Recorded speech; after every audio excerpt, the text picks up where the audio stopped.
When did it all go wrong? Why did Arabs and Jews start hating each other? Is it because of Judaism? Is it because of Islam? Is it about oil? Money? Unlikely, as for over 1,300 years, since the very beginning of Islam, Jews and Muslims lived together in an unprecedented religious and cultural harmony in Palestine, North Africa, and Spain.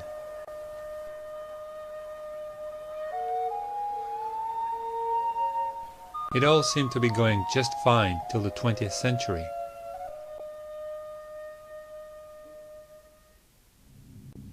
But then something happened.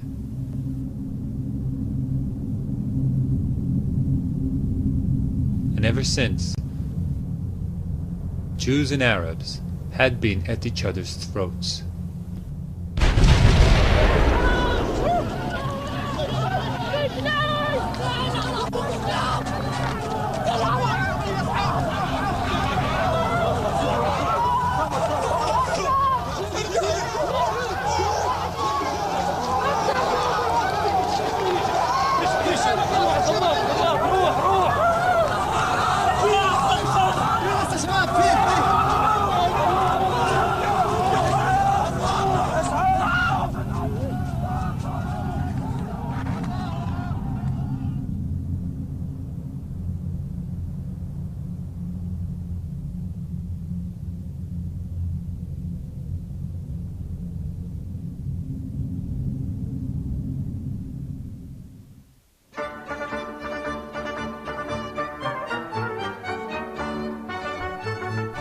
Could the little picturesque town of Basel, in Switzerland, have possibly something to do with how it all went wrong?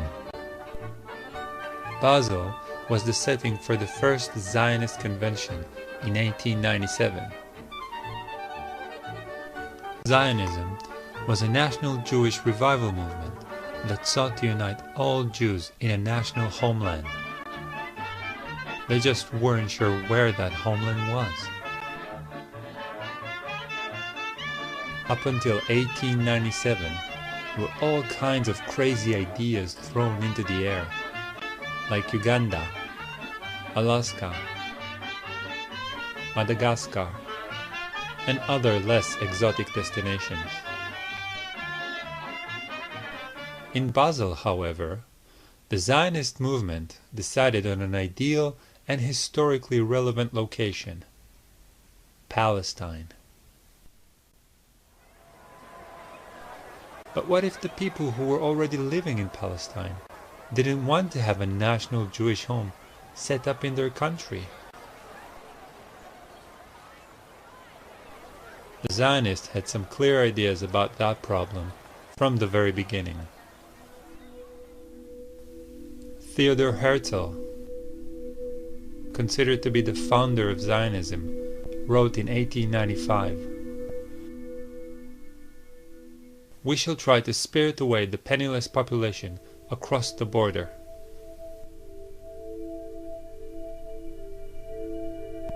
Leo Motzkin, one of Zionism's most liberal thinkers, wrote, "The colonization of Palestine has to go in two directions: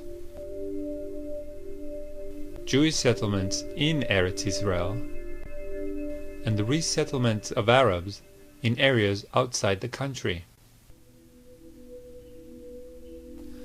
Chaim Weizmann, the head of the World Zionist Congress and future president of Israel, proclaimed the Palestinians to be the rocks of Judea, obstacles that need to be cleared on a difficult path. Amazing how little have changed in Judea since then. The Jewish people came into this country, said this is our country, and they didn't say it's our country, but we recognize that there's another people living here. Let's see what we can work out.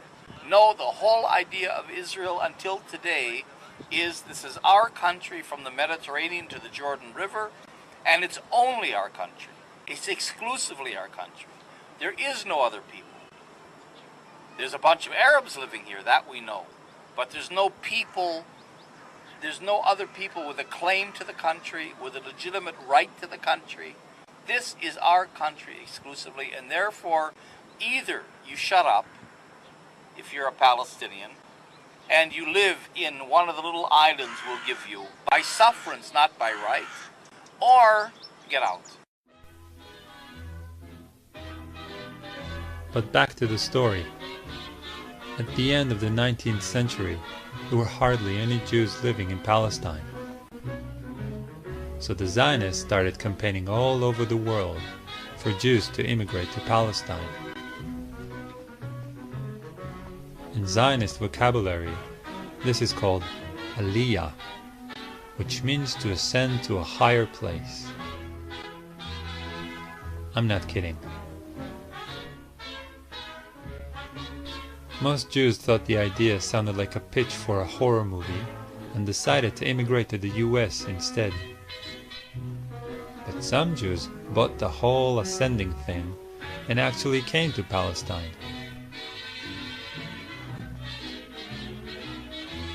The Zionists also launched Operation Buy a State. They went and bought all the land they could from Palestinian absentee landlords. Once the land was theirs, they threw out all the Palestinians that were living on it. The Zionists called this process Judifying the land and land redemption.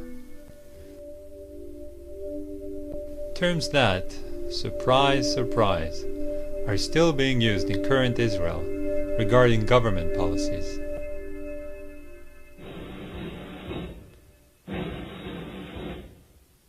Then, in 1917, things changed.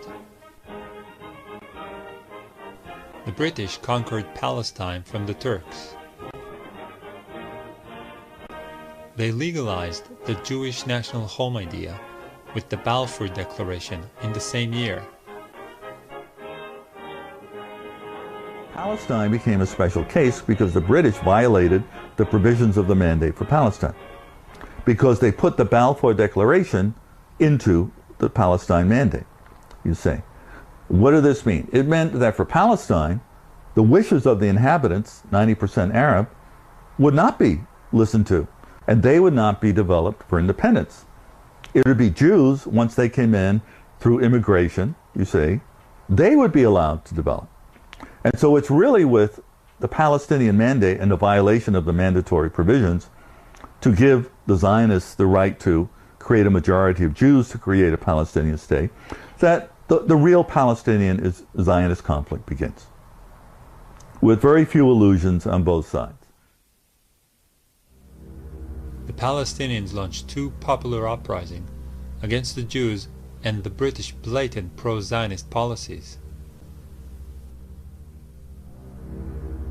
The first took place in 1929 and claimed hundreds of Palestinians and Jewish lives. The second, in 1936, was practically a small-scale war between the Palestinians and the British, who were also aided by the Zionists. It lasted for 3 years, and in the end, approximately 5,000 Palestinians died. The British also exiled the Palestinians' leadership and dismantled all Palestinians' paramilitary units.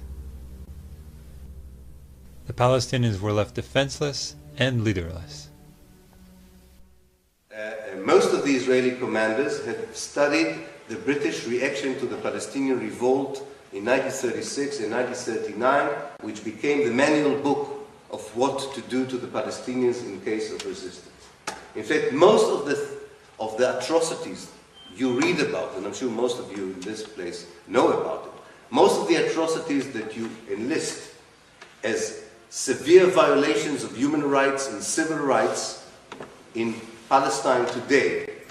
Most of these violations were invented not by a Jewish Zionist mind, but by British mandatory authorities in the war against the Palestinians between 1936 to 1939. Examples: the idea that you demolish houses of people is a British invention.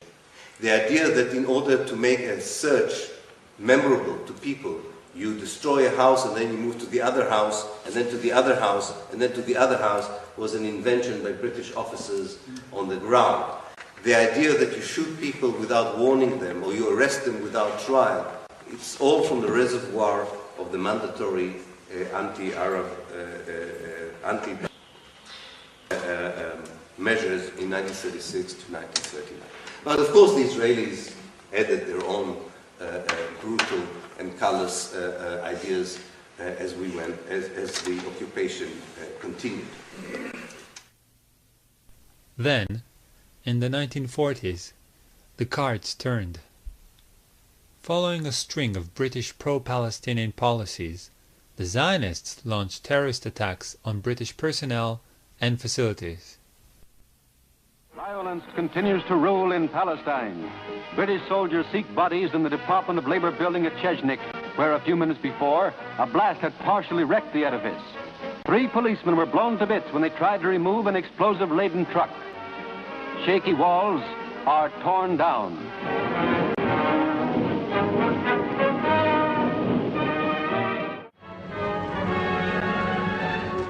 After a bomb explosion caused by terrorists on the British headquarters at Jerusalem, one entire corner of the King David Hotel, a building of 7 stories, was razed to the ground.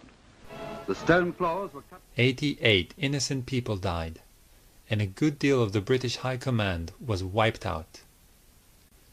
Their goal was to drive the British out of Palestine. The mastermind of the King David bombing was Menachem Begin. He would become Israel's Prime Minister.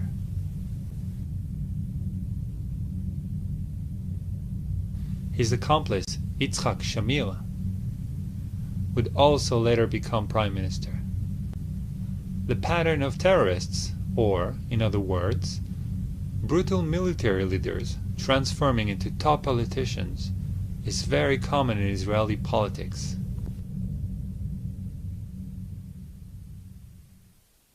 At this point, the British have had enough, and they transferred the matter of Palestine to the UN. The United Nations sent a committee to evaluate this in the summer of '47, and they recommended partition. And the Zionists eagerly accepted this, and the Palestinian Arabs didn't, because they were still 2/3 of the population, and they felt this was unjust. But nonetheless, this partition, which was approved in the UN after Thanksgiving in 1947, officially recognized 2 states. In 1947, the Jews owned 5.8% of the land. In the UN partition plan, the Jews ended up with 56% of the land, almost 10 times of what they actually owned. The Palestinians had half of their land stolen right under their noses. Their population was split into 2, half of it living in the Zionist state as a minority. Even in the borders of the Jewish state, the Jews owned only 11% of the land. The United States? Yes.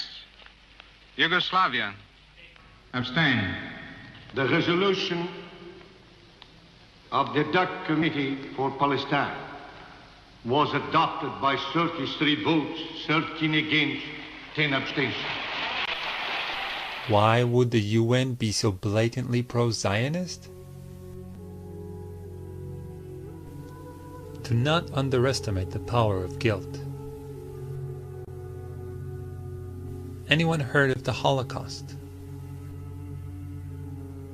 The UN sought to compensate the Jews over the deaths of 6 million Jews in World War II.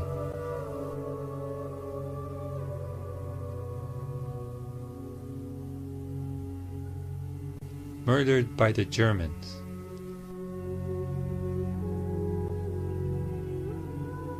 And they decided that the Palestinians should pay for it. Makes perfect sense. However, this amount of land, more than half of Palestine, was still not enough for the Zionists. David Ben-Gurion, the leader of the Zionist movement in Palestine, wrote in 1937, "The Arabs will have to go. But one needs an opportune moment for making it happen, such as a war." The Palestinians had no desire to fight the Zionists or start a war. They were used to living under different sovereigns for hundreds of years: Egyptians, Turks, British, and now the Zionists. In 1948, Ben-Gurion tells the Jewish Agency executives, "I believe that the majority of the Palestinian masses accept the partition as fait accompli, and do not believe it is possible to overcome or reject it. The decisive majority of them do not want to fight us."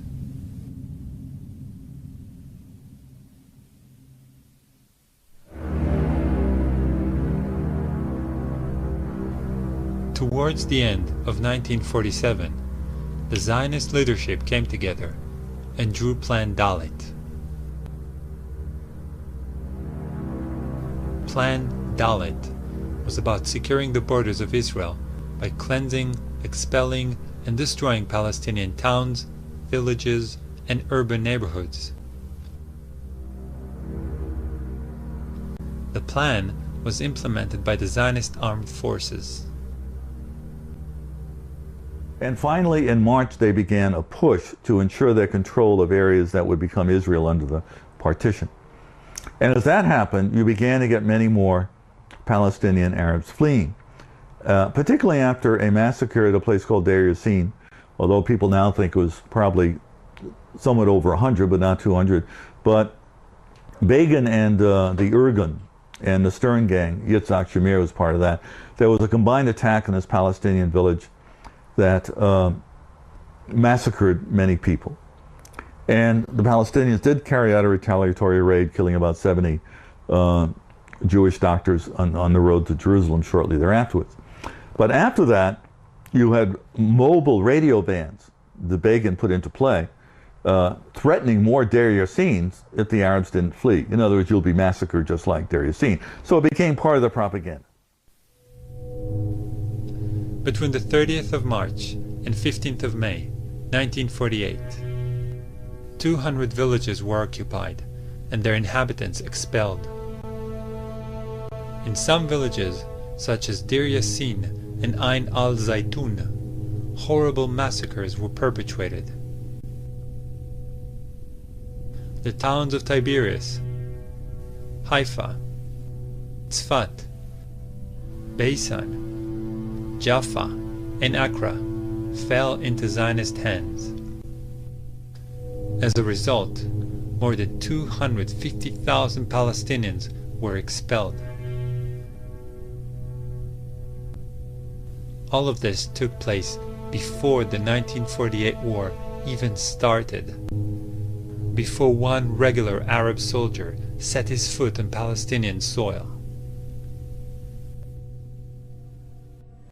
I became a refugee when I was in a boarding school about 40 kilometers away from my home place.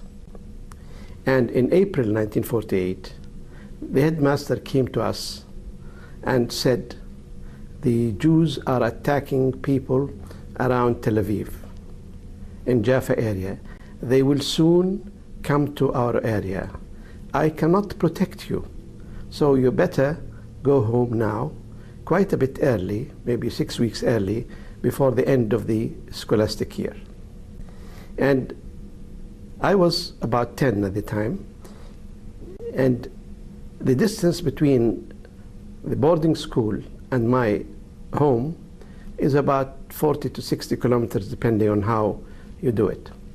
And the road to my home was cut off frequently by Zionist soldiers who were riding in jeeps. And the jeeps, I remember clearly, had two machine guns, one pointing forward and the other one pointing backward.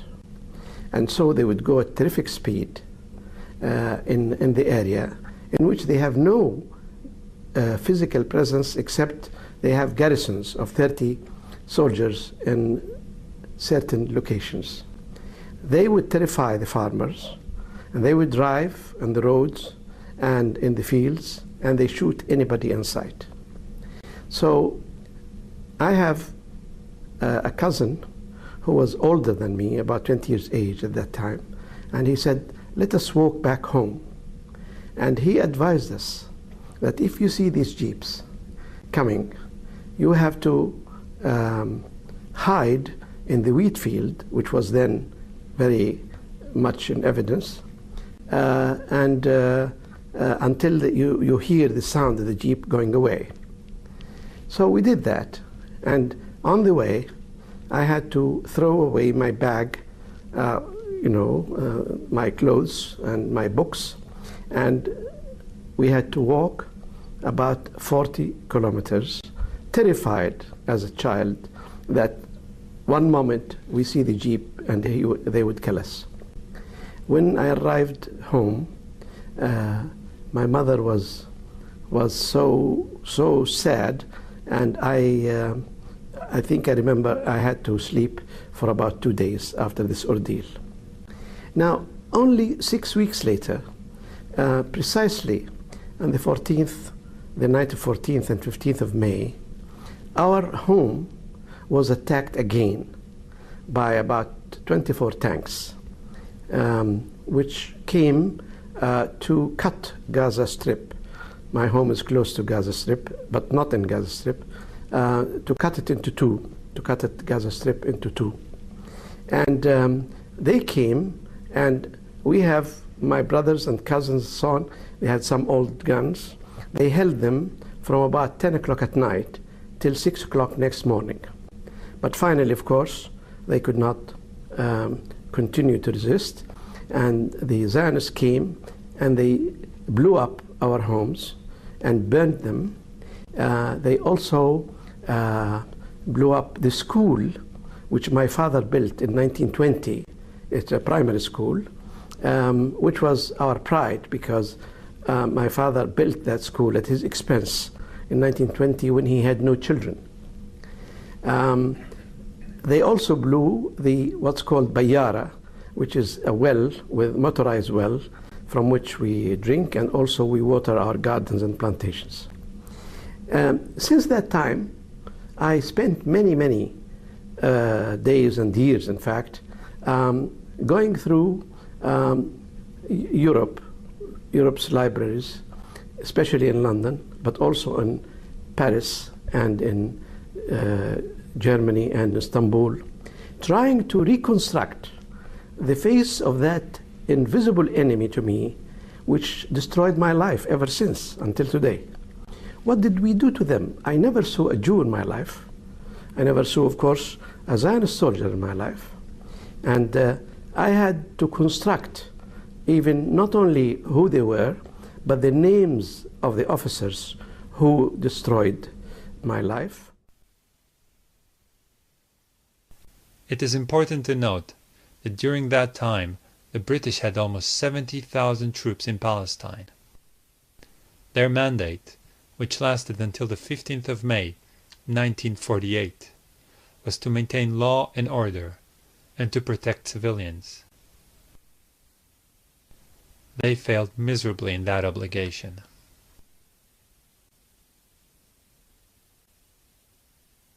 While the ethnic cleansing of Palestinians was going on, the Zionists were busy announcing to the world that a second Holocaust was imminent.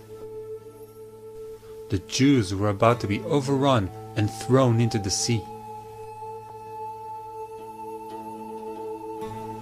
At the same time, in February 1948, Ben-Gurion wrote to his foreign minister,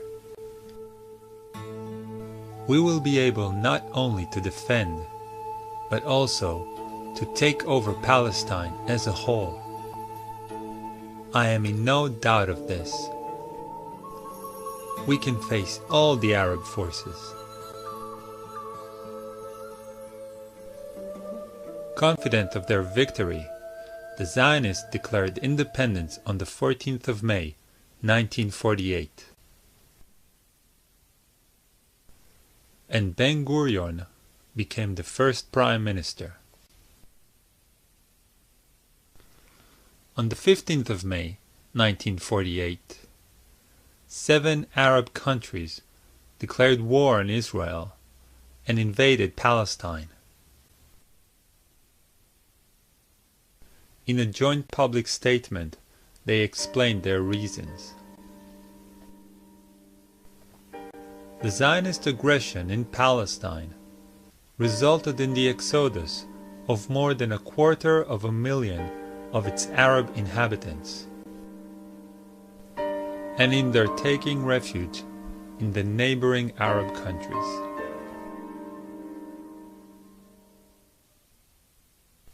In the beginning of the 1948 war, the Arab forces amounted to approximately 22,000 fighters.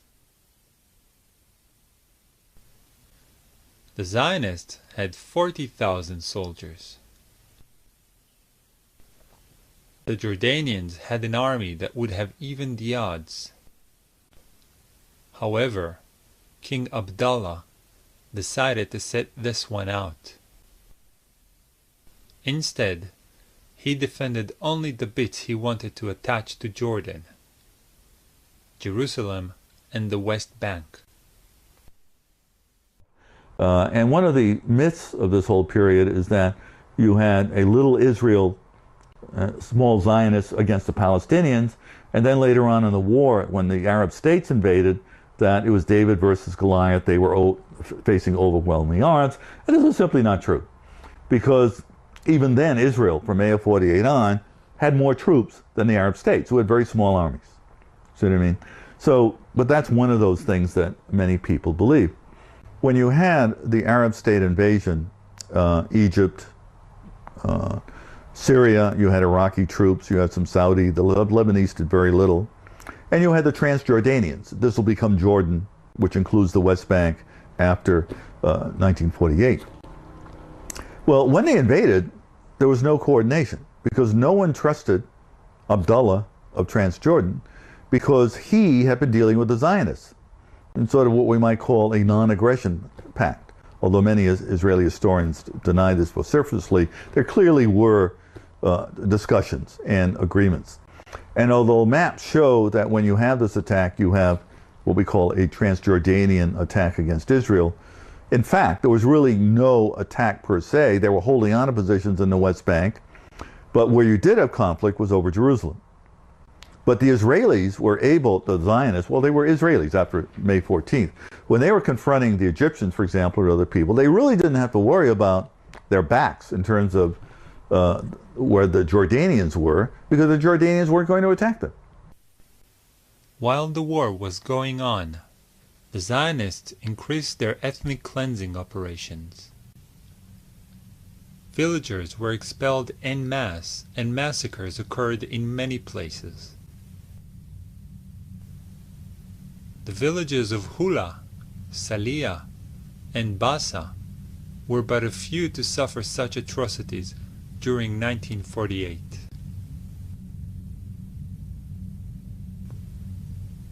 Once Zionist troops occupied a village that resisted them, they would round up all the men according to lists the intelligence officers would provide.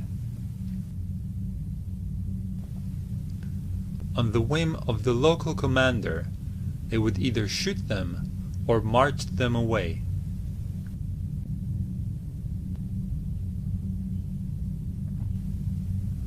The biggest expulsion and massacre happened in the city of Lid Ramle. 50,000 people were expelled from the city in a single day. 426 men, women, and children were killed by the Zionist forces.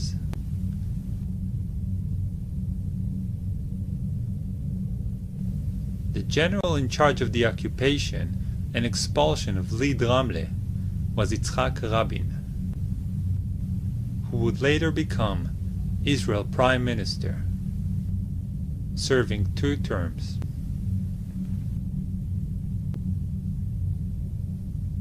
In 1948, the Chicago Sunday Times reported on the Israeli tactics. Practically everything in their way died. Riddled corpses lay by the side of the roads. The New York Herald Tribune wrote, "The corpses of Arab men, women, and even children strewn about in the wake of the ruthlessly brilliant charge."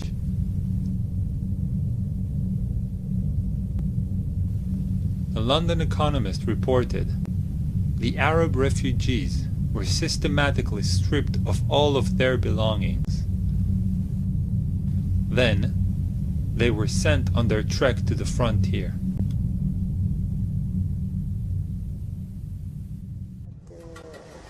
بدهم يطلعونا، صاروا يطخوا. نحن آخر إشي طلعنا على الأرض قعدنا برا وشتاء بتشارين. تشارين شو شتاء عنا، شتاء ما بدناش نطلع، ما بدنا نطلع. اجوا الجيش صفونا، انا بحكي عن بيت اهلي يعني، صفونا كلياتنا هيك وبدهم يرجعون. صرخت لهم امي، قالت لكم دخلكم، نحن بنطلع بنقعد بالشتاء برا وما تقتلوش. فاتوا على البلد هاجموها اخر هجوم، لاقوا غير الختياريات ما كانوش كم واحدة، لسه متخبيات بالبلد. محل هيك تبان هذا بحطوا فيه تبن للبقر بخزنوه، لسه متخبي هو مع الختياريات. ولد عمره 16 سنة، ياسر علوطي اسمه، كانت دارهن هون عند حارة المنزول. هسه اطلعوا معهن مع النسوان، طلعوهن لما استهدوا عليهن، طلعوهن هن ماخذينه لغاد شوي طاخينه. كيف كانت البلد لما رجعتي؟ متذكري كانت فاضي؟ شو وهري، شو فاضي. عم بقول لك اول ما رجعت فتنا الطريق من هون ماشيين، وميلت على هذا البيت اشوف شو صار فيه. بعد القتلة في الارض والكلاب عم تاكل فيه، كان طفل بين ايديهم ياكلوا فيه. فاتت وراي مرت خالي، قلت له بدك اطلعي شو هتشوفي، بتقدريش يا كتيبة الغلبة، قالت لي الا تفوتي اطلعي. قعدت مدة احلم فيه هذا الولد كيف كانت شكلته. The Arab armies succeeded in occupying several remote Jewish settlements for a few days.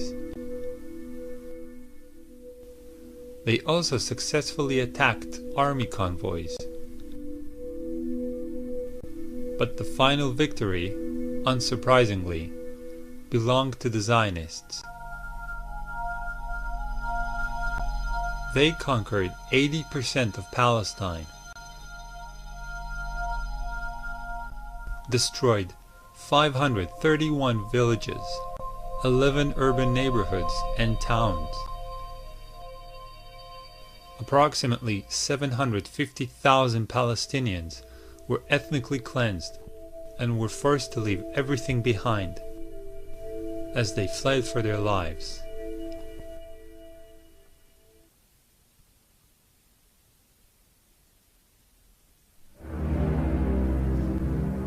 However, the ethnic cleansing didn't stop in 1948. It just shifted gear. In 1967, in the Six-Day War, Israel conquered what was left of Palestine, the West Bank and the Gaza Strip. Now, the remaining 20% of Palestine and all the Palestinians were under Zionist control. So it was really the whole spectrum of Zionist views from left to right were represented in the government that made the most important decision on the future of the West Bank and the Gaza Strip on the 19th of June 1967. And the decision was very clear. The decision was, there were actually three decisions taken at the time, and I don't think much, unfortunately, has changed. The first decision was that unlike 1948, the Israeli government cannot decide on the mass expulsion of the Palestinians from the West Bank and the Gaza Strip. It was, for me, looking at that document, a reaffirmation, if I needed one, that the Israeli political elite was aware of the ethnic cleansing it committed in 1948. So in 1967, they said very loud and clear, we cannot do what we did in 1948. They say it very clearly in their documents. So they can't expel. Not that it prevented them from expelling hundreds of thousands of Palestinians from the West Bank in particular, but also from the Gaza Strip. But this was not similar to the ethnic cleansing of 1948 because it was not a systematic mass expulsion of the people from their country. It was expulsion of locations according to different strategic considerations of the Israeli army that wanted to downsize the number of Palestinians under Israeli control. So the first decision was not to continue the ethnic cleansing of Palestine in the same way that it was committed in 1948. The second decision was that unlike the Sinai Peninsula and the Golan Heights, which the Israelis occupied in 1967 as well, unlike those two territories, which the Israeli government at the time recognized as belonging respectively to Egypt and Syria, the West Bank and the Gaza Strip were part of Israel forever. To keep the territories as part of Israel without expelling the people. And that, of course, led to the third decision. If you keep the territories and you don't expel the people, what do you do with the people? Do you turn them into Israeli citizens? Do you annex officially the territories to Israel? And the third decision was to create what, and this is my words, not their words, but to create a mega prison. To create an amazing human invention that only the Zionist ideology could produce. The idea that you can lock at the time 1.5 million, now double the number of 1.5 million, that you can lock them in a regime that is similar to the concept of a prison, with all kinds of variations on the prison concept. It can be an open prison if the inmates behave themselves. They can even go and work outside, provided they come back to be in the prison at the end of the day. They can have autonomy in the prison. They can run their life as they wish, provided they accept the concept. Should they resist, the Israeli government would move quickly into a high security prison with all the punitive measures that harsh wardens would take against inmates in such a situation. Under the army's protection and with the government's aid, Israeli settlements were erected in the West Bank and Gaza Strip. Today, they cut through the Palestinian land and keep spreading. Some of them, like Ariel and Ma'ale Adumim, are already considered to be cities.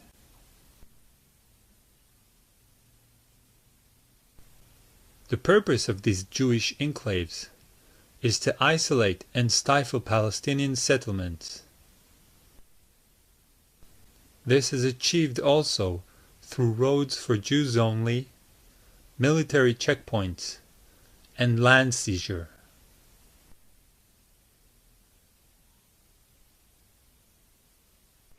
But we want a Palestinian state, the Bantustan, because we have to relieve ourselves of the Palestinian population, but it can't be a viable state. You see?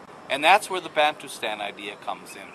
So there are 4 elements on the ground that have created that Bantustan. And if you look at a map, we even have maps that show almost exactly the borders of this emerging Bantustan. One are areas A and B. the areas that were reserved for Palestinians during Oslo, the Oslo peace process. And that locks the Palestinians into these islands already on about 42% of the West Bank.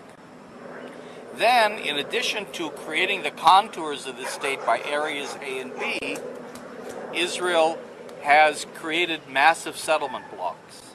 7 settlement blocks, not just discrete individual settlements, but 7 blocks that are consolidated, that then divide those areas A and B into islands, create Israeli corridors in between, and those settlement blocks will then be annexed to Israel.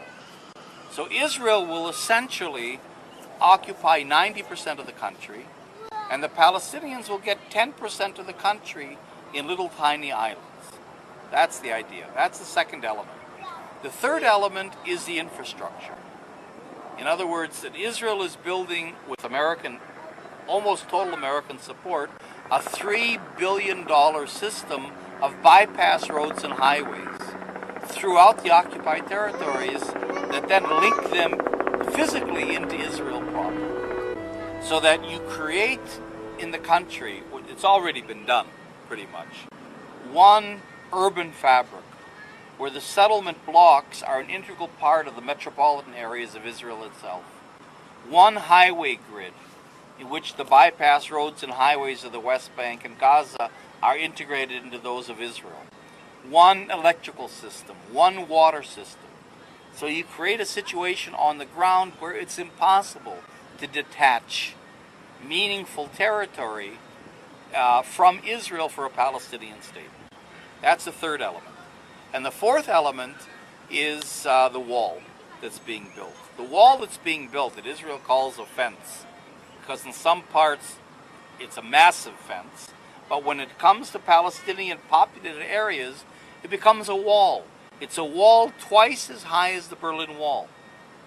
A 24-foot high concrete wall that physically creates actual prison conditions for entire Palestinian cities, like Tulkarm, Qalqilia, cities of 70,000, 80,000 people, that alienates hundreds of thousands of Palestinians from their land, from their water.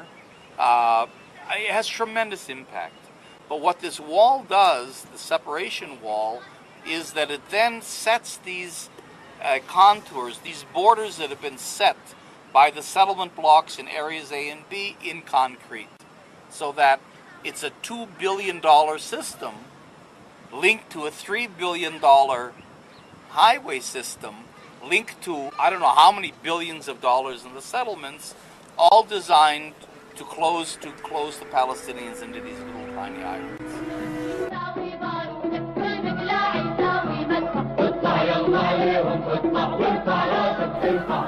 The Palestinians rose up against the Israeli oppression in 2 popular uprisings, or intifadas. The first started in 1987 and ended in 1993. The Palestinians stood up to the Israeli oppression, extrajudicial killings, mass detentions, house demolitions, deportations, and land seizure. But they were no match for the well-equipped Israeli army. Over 1,100 Palestinians died during the uprising, and many more were imprisoned or expelled. The first intifada was put down by the Israeli government with so much brutality that the UN condemned Israel for violating the Geneva Conventions. The intifada succeeded, however, in bringing the Palestinian case to the attention of the world. It also heralded the schizophrenic path that the Palestinian resistance would take from now on. While peaceful, non-violent demonstrations were conducted, suicide bombers entered Israel and blew up buses packed with people.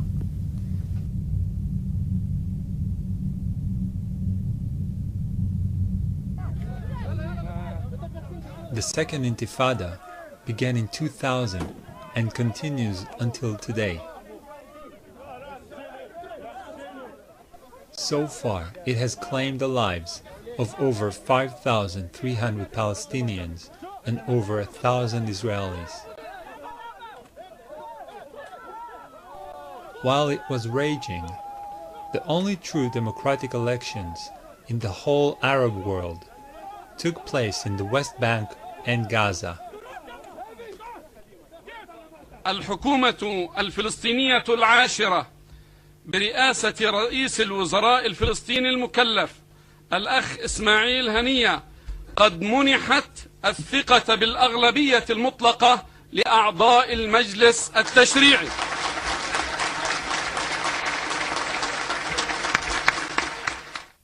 Frustrated with their corrupt, stagnant government, Palestinians voted for the radical fundamentalist Muslim party of Hamas. Hamas' electoral victory was used by Israel to instigate a worldwide economic embargo against the Palestinians. Also at that time, 10,000 Jewish settlers were evacuated from the Gaza Strip. After the evacuation, the strip was hermetically sealed and turned into the largest prison on the planet.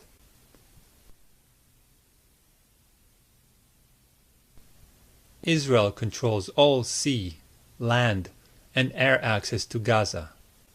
It regularly cuts off all food, water, and power supply to the strip in order to punish the population for their defiance. In response to bombing by F-16 jets and Apache helicopter gunships targeted assassinations, Palestinians fire homemade rockets at Israeli settlements. The political and military elite of Israel, since 1967 until 2008, has stuck to the same strategic decision about the occupied territories. That this area cannot be annexed to Israel as long as it has a large Palestinian population in it. This hasn't changed. This is still what Israel is all about when it comes to these two parts of Palestine, the West Bank and the Gaza Strip. Secondly, that the Palestinians can at best have an open prison concept that would even be called a state, that's okay, as long as they accept a total Israeli control of their life through a bureaucracy that runs every aspect of their being and existence, where the main coin or the main trading card is collaboration with the bureaucracy in return for opening a kiosk, a business, going to university, being appointed as a teacher, going abroad, moving from one village to the other. This is the main formula. But it was decided upon in 1967. Not contrary to what we hear today, that these are all Israeli measures that are countering Palestinian terrorist attacks or violence. It's quite amazing how the history documents show that all these supposedly retaliatory Israeli actions were Israeli decisions against which the Palestinians retaliated, not the other way around, including the wall. The wall was already decided upon in 1967. The wall was not built as a reaction to the suicide bombs. The wall was a natural consequence of the mega prison. Once it was clear that the Palestinians, by and large, are not happy with the mega prison. Or it took them 20 years to show it. It doesn't matter. But it was very clear. So, in this respect, this is the second thing, is that the Israeli policy is about maintaining, perfecting the mega prison. And the inevitable happened. It really looks like a prison. It didn't look like a prison in 1967. It looks like a prison. The bureaucracy became really prison wardens. They were not to begin with. And finally, and with this I would end, the greatest, maybe, Israeli success, which I hope this meeting and others would prove that this is a failure, but it is not yet a failure. The greatest success is that 41 years onwards, these Israeli policies are not known. Definitely the fact that they were taken in 1967 and hasn't changed is not known. And that the Israeli, very simplistic to man, not very sophisticated, very transparent lies about what they are doing, that any intelligent person could easily decipher and expose for what they are still being repeated by the mainstream media in the West, including The Guardian, by all the mainstream television networks, including the BBC and ITV and Sky News and what have you, and is accepted by all the political elites of the West, including, of course, the British government. Today, Israel continues to steal Palestinian land in order to build more and more settlements. The security wall that Israel erected is instrumental in this, as it encloses a large portion of the West Bank's most fertile land.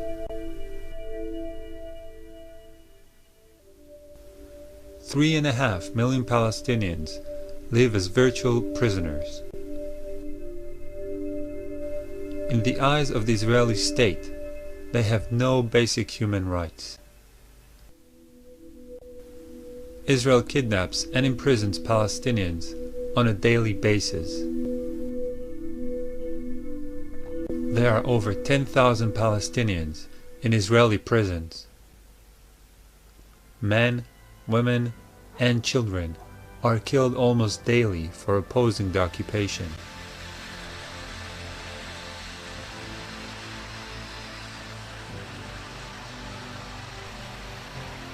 The Israeli state, with its Zionist ideology, won't stop until the last Palestinian living in Palestine is expelled, imprisoned, controlled, or killed.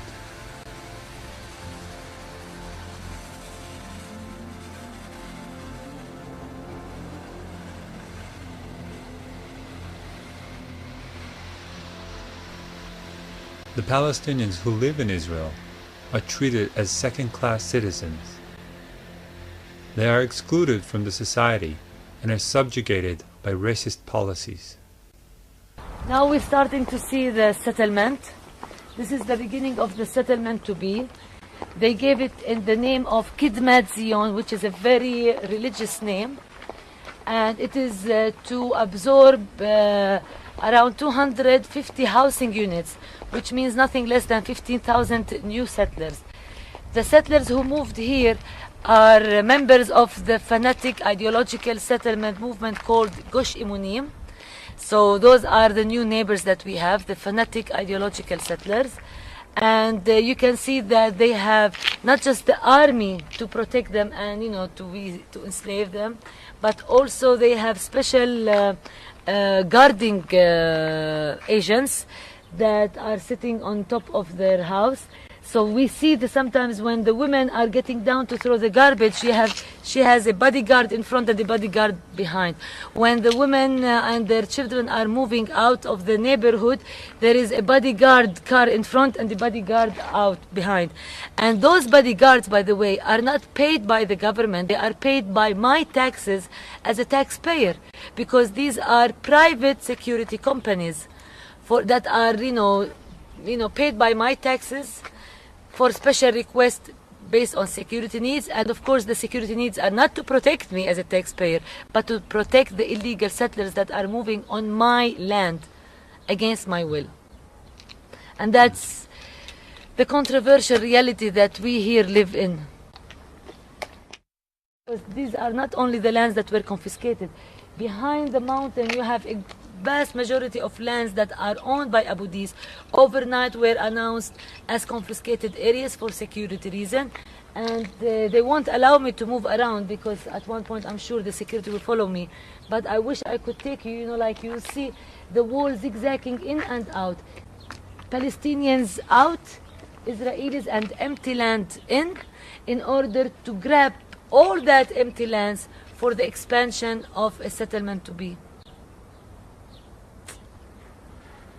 Now the bigger picture of Jerusalem that the Israeli municipality is not even hiding is the issue of metropolitan Jerusalem, the master plan 2020 for the metropolitan of Jerusalem, where if you follow the route of the wall, it is bringing Palestinian neighborhoods out and bringing illegal Israeli settlements in to the metropolitan of Jerusalem.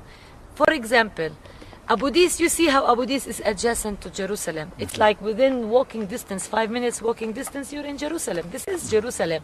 Internationally, historically, this is Jerusalem. But Abu Dis, with its population, concentrated Palestinian population, is out of the master plan for Jerusalem, whereas Ma'ale Adumim settlement that is built on Abu Dis land, if like 5 kilometers from here, is into the master plan of Jerusalem because of their Jewish majority or their Jewish existence. The same thing for Bethlehem area. Bethlehem, the city of Jesus, is out of Jerusalem, metropolitan, although it's 12 kilometers drive. It's like 12 minutes drive literally between center Jerusalem and center Bethlehem. But because it's concentrated Palestinian area, it is out of the metropolitan of Jerusalem. But Gush Etzion blocks, settlement blocks that are 20 kilometers away from Jerusalem are within the metropolitan of Jerusalem because of their Jewish population.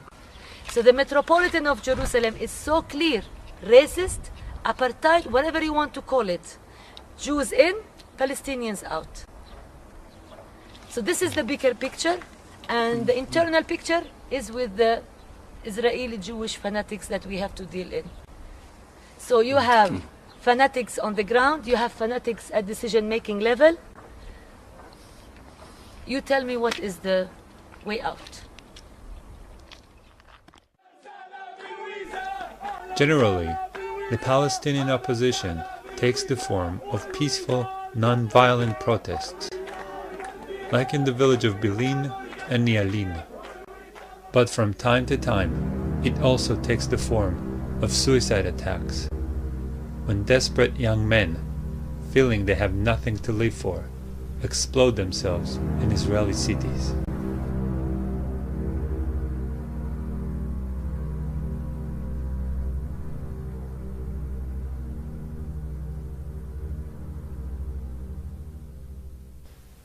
There is no opposition to Zionism in Israel. There are only small, insignificant groups that remain almost invisible and ignored in Israeli society. And their focus is almost exclusively on the West Bank occupation and the Gaza siege. None of the existing peace organizations in Israel is concerned or even interested in the real causes of the conflict.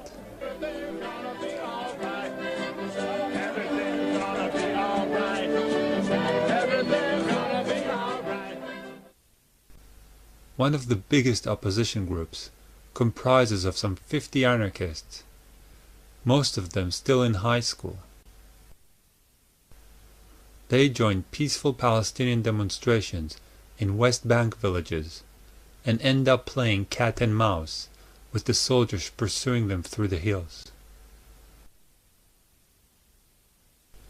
Another group, Gush Shalom, is mainly made up of senior citizens. You're welcome. Nice to meet you. Just like Combatants for Peace and a few other tiny groups. Gush Shalom is not against Zionist policies as a whole. It only specifically protests against the occupation of the West Bank and the Gaza siege.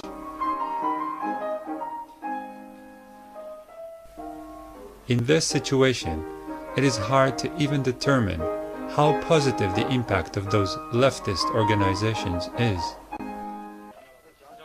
After all, their very existence convinces most Israelis and the world that Israel is an open, free, democratic state. The real, desperately needed discussion about the ultimate fate of the remaining Palestinians simply does not exist.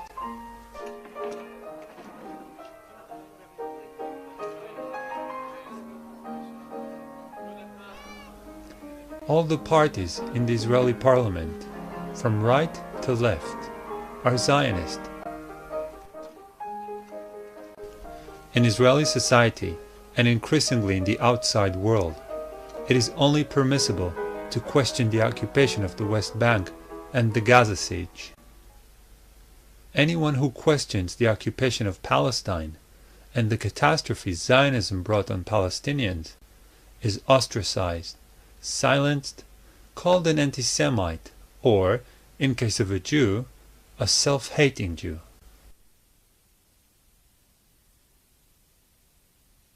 I don't think that we can implement a full right of return for however many Palestinians do want to return and still maintain the integrity of the State of Israel as a democratic Jewish state, as we in Israel would like to have it.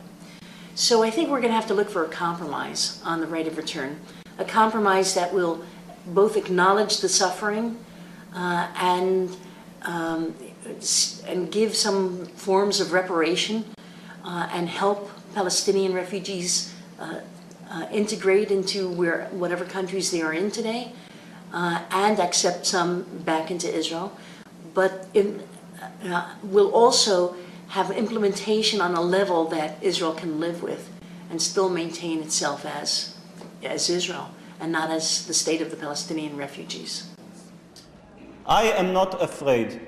When I will be called to war, if the Palestinians try to attack my country, I will defend my country.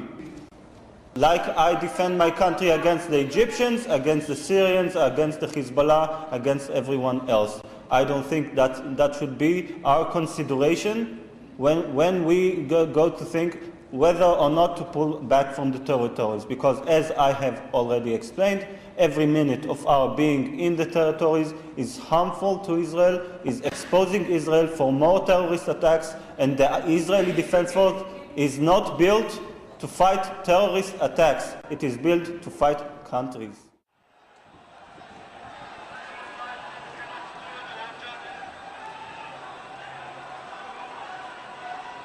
Activist groups everywhere, of all faiths and none, who campaign for justice and peace, need to ask themselves some uncomfortable questions about how effective really they have been, and more to the point, what they must do to be more effective. In my view, there are two political realities to be faced.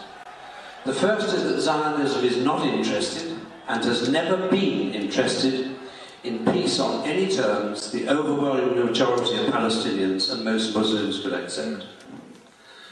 The second is that the governments of the major Western powers are never ever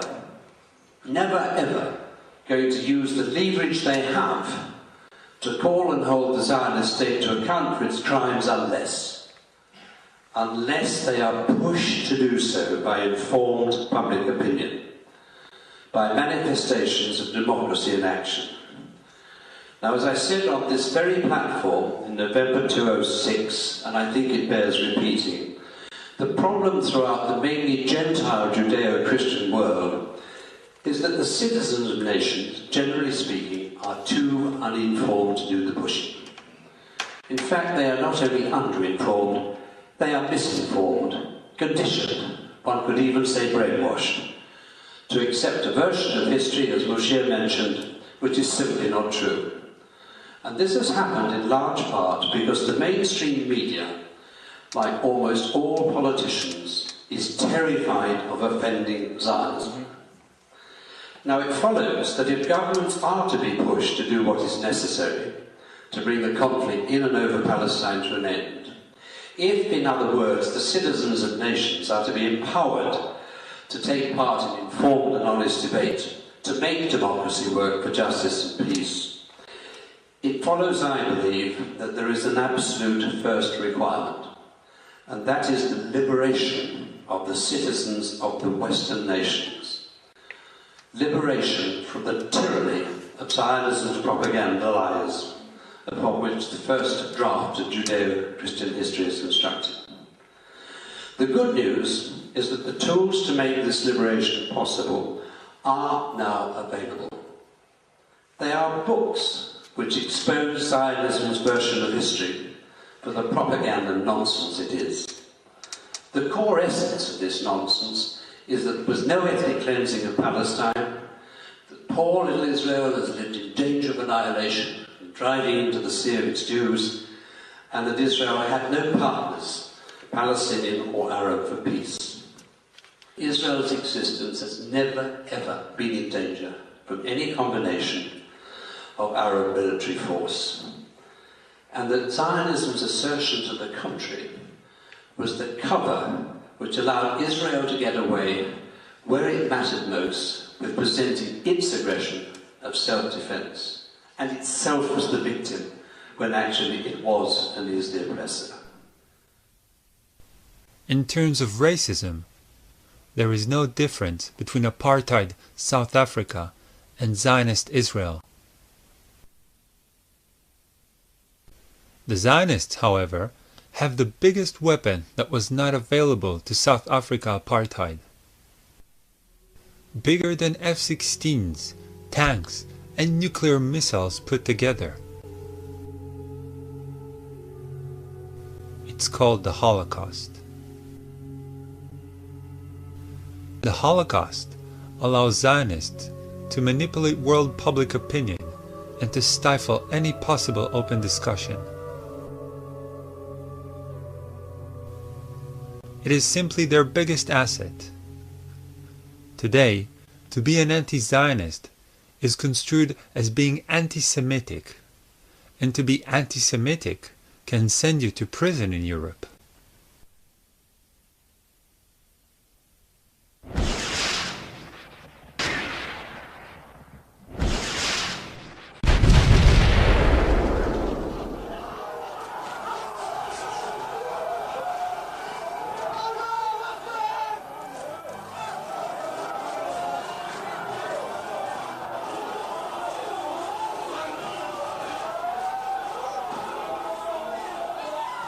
All this is happening before our eyes, and yet Israel gets away with it. How could that be? South Africa didn't get away with it. You know, everybody's criticizing China for its oppression. How does Israel get away with it? And that's one of the real problems that we have. One reason is, of course, is because of the media that tries to be even-handed or pro-Israeli. Zionism has a credibility. The idea that Israel is a Jewish state has a credibility that apartheid never had in South Africa. Christians that are critical hesitate to speak out because they're afraid of being smeared as anti-Semites. So you find very little criticism of Israel in the media. Part of it is, of course, the fact that we're dealing with Jews. So the non-Jewish world feels guilty for the Holocaust, feels guilty about the Jewish issue and so on. It's used politically in a very effective way, in a very cynical way. I mean, it's very hard to say this, but I think it's true. It's seen as a very useful PR tool. You know, the way the government plays on the guilt in Europe over the Holocaust, so that you can't criticize us. Look what you did to us, you see. It intimidates non-Jews. It closes up discussion. It's very effective. And Israel is willing, for the sake of its PR and to silence critics, it's willing to sell the victims of the Holocaust. Israel is willing, for the sake of its PR and to silence critics, it's willing to sell the victims of the Holocaust. It's willing to sell the victims of the Holocaust. The sad fact is that those 6 million Jews that died because of a fascist, racist ideology are cynically being used today to justify and support another fascist, racist ideology.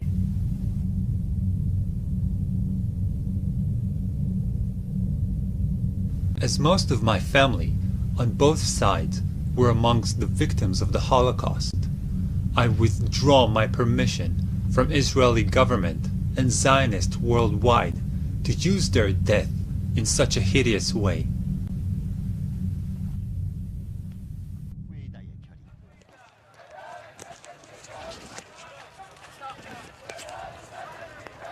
Interested to know what you can do about it? Insist that your government challenges Israel and its racist, fascist ideology of Zionism. I made this documentary so none can say in the future, "We didn't know." Now you know, so you can act.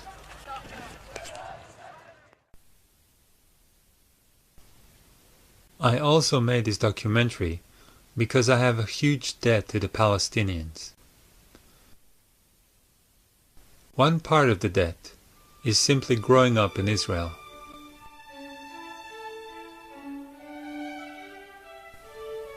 It sounds rather abstract to say I grew up on someone else's land.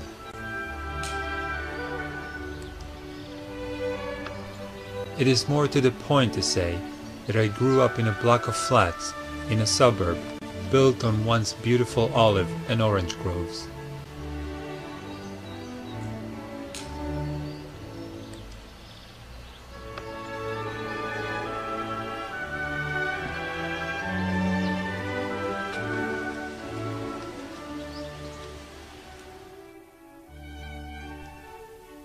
I have no idea what happened to the owners of those groves.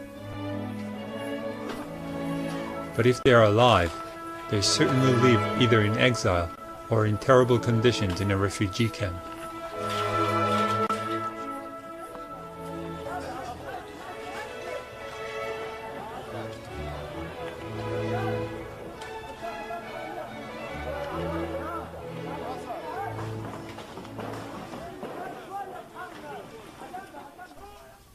Another part of my debt is taking an active part in the occupation as a paratrooper and reserve soldier.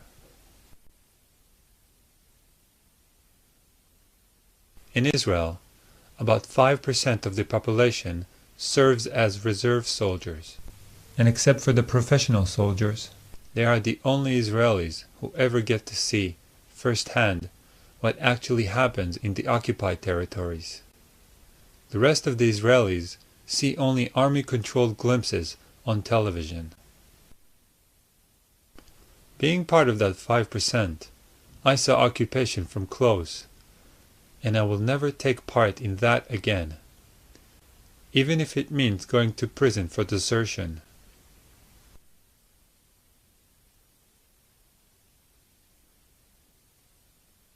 Zionism's main defense is not money, is not military might, but a wall of propaganda lies.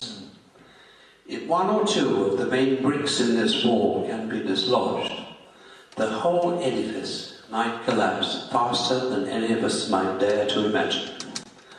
Now to that I'll add these very last few words of my own. Let us recognize that our time has come. You've heard those words somewhere else, I think. Our time has come. Because the truth of history does make Zionism vulnerable. And that means that Zionism can be successfully challenged, checked, and defeated.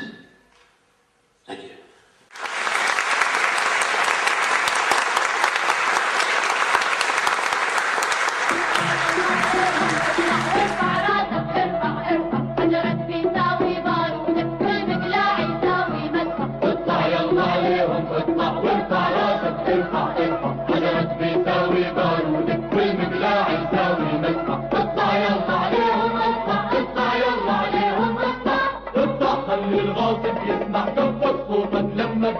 مهما عطشنا او جوع موت نموت ولا نرجع اطلع خلي الغاصب يسمع كبر صوتك لما بيسمع مهما عطشنا او جوع موت نموت ولا نرجع اطلع يلا عليهم اطلع وارفع راسك ارفع حجرك بيساوي بارودك والمقلاع يساوي ملحق اطلع يلا عليهم اطلع وارفع راسك ارفع حجرك بيساوي بارودك